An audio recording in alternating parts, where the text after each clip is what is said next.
दोस्तों, आज हम बात करने वाले हैं घरेलू स्तर पर दस्त रोग के इलाज के बारे में। दस्त या डायरिया एक बेहद ही गंभीर रोग है जिससे कि व्यक्ति की मृत्यु तक हो सकती है।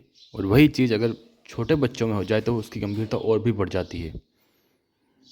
तो आज हम जानेंगे कि घरेलू स्तर पर इस गंभीर रोग को किस प्रकार से मैनेज किया जा सकता है, जिससे कि हम व्यक्ति के प्राणों की सुरक्षा कर सके और इस रोग से उसे मुक्ति दिला सके। तो इसके लिए आपको इस तस्वीर में दिख रहा होगा कि हमने 3 चीज़ें रखी हुई, एक पानी की बोतल है, एक ओआरएस है और एक है जिंक की टैबलेट है। तो दोस्तों, ये तीनों ही वो इम्पोर्टेंट एलिमेंट्स है जो इस गंभीर रोग से हमें लड़ने में सहायता करते हैं। जब भी बच्चे को दस्त लगे, पतले दस्त लगे, तो उन्हें आवश्यक रूप से ओआरएस का घोल पिलाया जाना चाहिए। पर लोगों को ये कन्फ्यूज़न हो जाता है कि जब ओआरएस डॉक्टर साहब प्रिस्क्राइब करते हैं तो वो साथ में दूसरे तरल बंद कर देते हैं, जबकि ऐसा नहीं करना है। हमें सामान्य तरल के साथ में ओआरएस को पिलाया जाना है। तो आज हम जानेंगे कि किस प्रकार से और किस आयु के अनुसार बच्चों को कितनी मात्रा में ओआरएस या जिंक टैबलेट देनी है। दोस्तों, यदि बच्चा 6 माह से छोटा है तो उसे कम अंतराल में एवं ज़्यादा समय के लिए स्तनपान कराए व ओआरएस का घोल पिलाएं। और 6 माह से बड़ा है तो उसे घरेलू पेय पदार्थ अपन दे सकते हैं, जैसे छाछ है, दूध है, नींबू पानी है, दाल है, अथवा चावल का पानी है, नारियल का पानी है, सब्जी का सूप है, पीने का साफ पानी उसे पिला सकते हैं और साथ में ओआरएस का घोल पिलाना है। पर अगर बच्चा 6 माह से छोटा है तो उसमें भी कुछ अलग अलग कैटेगरीज आती हैं, हम उसके बारे में बात करेंगे।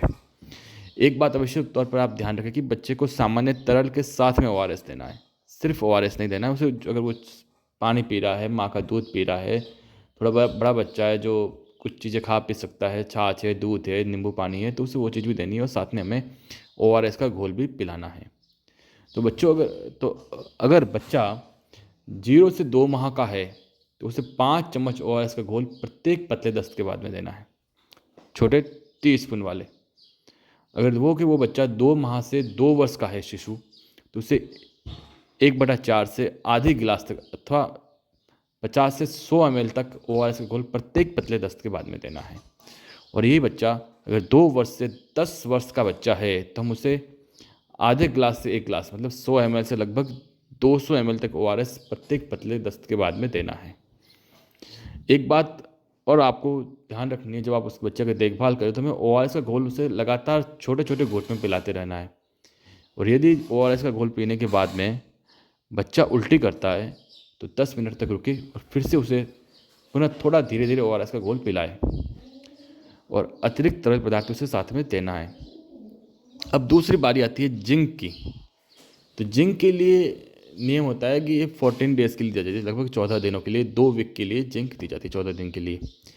पर कैसे देनी है और किसको कितनी मात्रा में देनी है, इसके बारे में हम जानकारी लेते हैं। तो दोस्तों, जिंक की गोली 0 से 2 माह के बच्चे को नहीं दी जाती है। और यदि बच्चा 2 माह से 6 माह का है तो उसे एक गोली 10 मिलीग्राम की, जिस तस्वीर में आपको देखिए कि 10 मिलीग्राम की टैबलेट है, उसे चम्मच में या तो साफ़ पानी ले लीजिए या माँ का दूध उसमें रखिए, घुल जाएगी, उसके घुलने के बाद उसे पिला दीजिए दिन में 1 बार। अगर वही बच्चा 6 माह से 5 वर्ष तक का है तो उसे 10 मिलीग्राम की ऐसी 2 गोलियाँ देनी है, चम्मच में साफ़ पानी में घोल कर उसे पिला देनी है। इससे उसके ये तब तक प्रोसीजर करना है जब तक कि वो रोग ख़त्म नहीं हो जाए। ओआरएस को तब तक पिलाना है जब तक कि रोग ख़त्म नहीं हो जाए और जिंक की गोली 14 दिनों तक पिलानी है। अब ऐसी कौन कौन सी कंडीशन है उसके बारे में हम जान लें कि ये ट्रीटमेंट हम कर रहे हैं घर पे घरेलू स्तर पर, तो फिर भी अगर सुधार नहीं होता है तो ऐसी कौन सी कंडीशन है जहाँ हमें तत्काल स्वास्थ्य केंद्र पर जाना चाहिए। तो सबसे पहले बच्चे को बुखार आना या अत्यधिक बीमार हो जाना, खाने पीने अथवा स्तनपान में असमर्थता हो जानी बच्चे में, मल के साथ में खून आना, ये जितनी भी स्थिति है इनमें ये सभी इमरजेंसी स्थिति है, इन्हें हमें तुरंत हॉस्पिटल जाने की आवश्यकता है।